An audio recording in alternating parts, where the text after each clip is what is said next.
When is the best time to buy Utah real estate from an economic standpoint?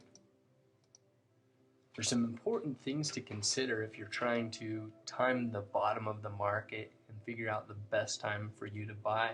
They include understanding the home price trends for the area, the number of homes for sale in the area, and more particular, the price range you're looking at, as well as the average days homes have been on the market. An important price trend to understand is the relationship between sales price and list price. On this graph for home sales in Salt Lake County, we can see that the average price of homes in Salt Lake has declined every month, whereas the sales price and the median sold price has also declined, but not nearly as drastically.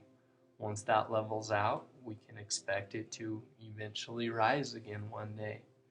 But right now, there's still a huge gap between the average list price and the average sold price, which tells us that many of the homes on the market are too expensive, especially those bigger homes.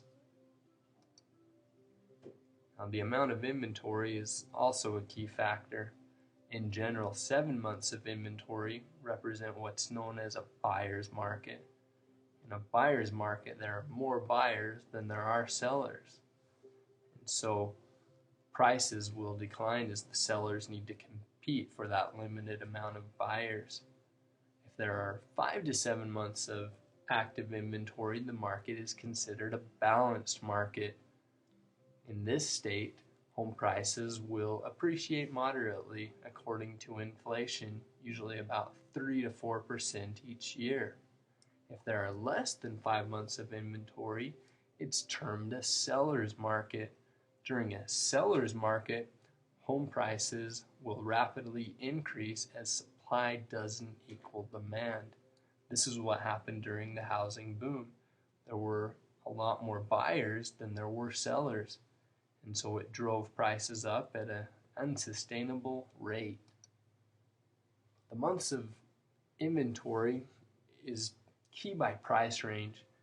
We can see in Utah that a lot of the starter homes, the more moderate homes, the market is actually pretty healthy. But for homes bigger than about 3,000 square feet, the more expensive homes, there's a lot more inventory than there are buyers for those homes.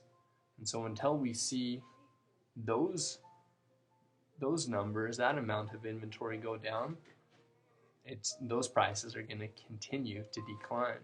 And that will be the ideal time to buy the more expensive homes. The days on market is also a key indicator of a market's health. When the average home sold has been on the market for a very long time, home prices generally are declining. When the average home sells quickly, home prices rise rapidly. We can see back in May of 2007, home prices were only on the market for about 40 days. During that time, prices rose rapidly. For about the past year, it's been pretty steady, about 80 to 100 days on the market. And as that declines to a more moderate level, would be between 60 and 70 days, we will see that home prices are not going to drop any further. Huge indicator of what you can afford is with what mortgage rates are. Over the last 30 years, the average 30-year fixed mortgage rate has been 9.11%. Mortgage rates never went under 6% until 2003. So the rates we're seeing right now are not normal, and we can't expect them to last for much longer.